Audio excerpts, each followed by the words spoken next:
Welcome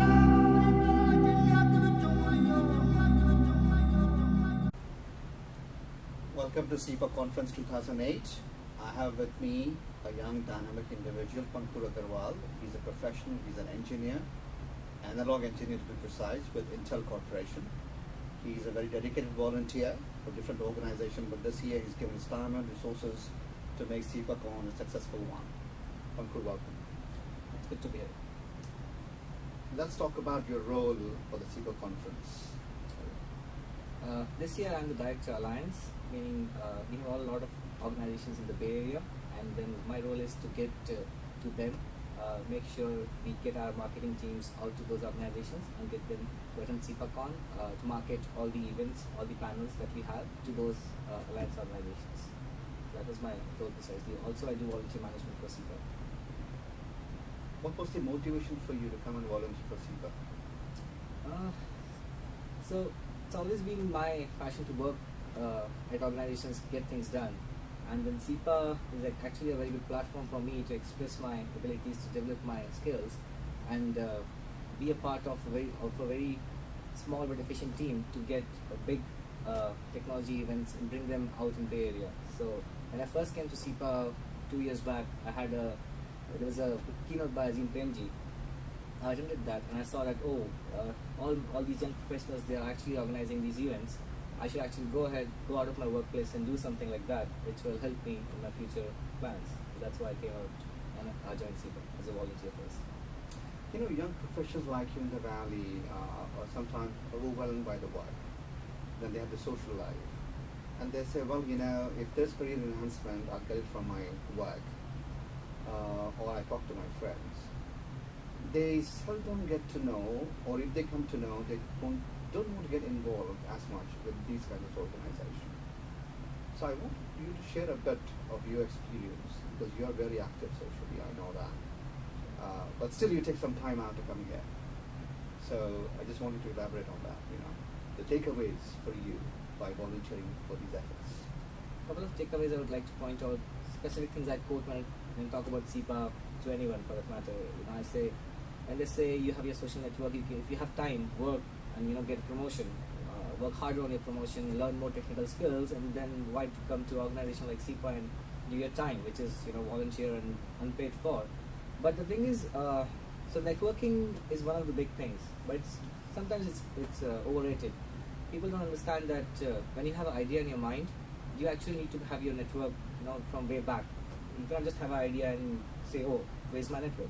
So you have to have your network way from before, when you actually have an idea. That's one of my takeaways. That someone told me 2 years back, you should make your network. So that's one thing. The second thing is organizational behavior. It's one of the takeaways I got from people here when I talk to them from the experience.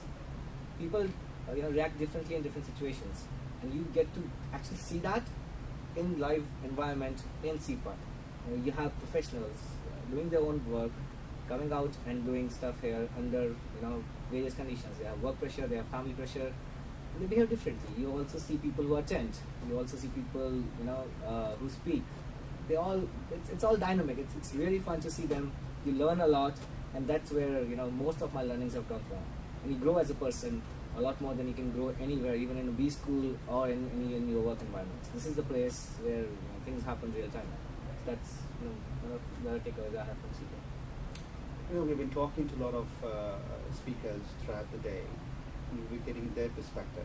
So when downturn happens, professionals like you get the brunt of force, and how we should be prepared. I wanted your perspective. We are facing one of the worst economic crises in decades. People are feeling the brunt now. People are being laid off. I'm sure your colleagues are worried. How do you see this playing out amongst you guys? So, it's been rightly said, whenever, high-tech being one of the glamorous industries and, it takes the brunt the most, even though the impact is always shown more than it actually is in this kind of economy. So, these places, when you come to these conferences, you actually get to explore yourself, explore more ideas actually, and get to know what others are doing, and that's how you can navigate through these times, this is the time where you can actually come out of your workplace and think what else can you offer, what else there is to do, and that's how slowly and steadily you can work on a plan. It's actually a good time to take a step back, sit down and think, what have you been doing and what more can you do? So that's how you navigate through these times. The challenges are enormous because once you get laid off, obviously there's not much to recover except find your next job. Right. Do you think people and your colleagues around you and your friends in these trying times, are they looking more to take this as an opportunity to step into entrepreneurship, which they've been thinking about for some time? Or they say, no, let me step back and develop on my skill set and wait for the right opportunity to come by so I can enhance my professional career? Which is better suited you for? So there are two aspects to it, right? Both the entrepreneur, people who wanted, okay, this is probably the time where you can take a step back and implement your own ideas, but then the funding is not there that much. I mean, people are getting more stingy when they have to fund your ideas. So that's one of the drawbacks of these times. And then you have to be very cautious about that. The other side is, as someone said in the speaker panel, you have to, if you're that passionate enough to go and venture out yourself in these times, probably are either delusional or you actually have a very good idea. So if you have a very good idea, then I think you should go for it, and that's what some of my friends are doing. The other people are, if you're doing, being a software guy or a hardware guy, probably want to learn more of management or pick up, even go as diverse as, law school or pre-med or do anything like that. So enhance your skills, do a project management course. So it's like both of these things as per the situation varies. But interesting things that happen with different people. All right, Pankur, it's been a pleasure talking to you. Thank you for sharing your thoughts with us. And again, congratulations on a job well done. Okay, thank you, Akin.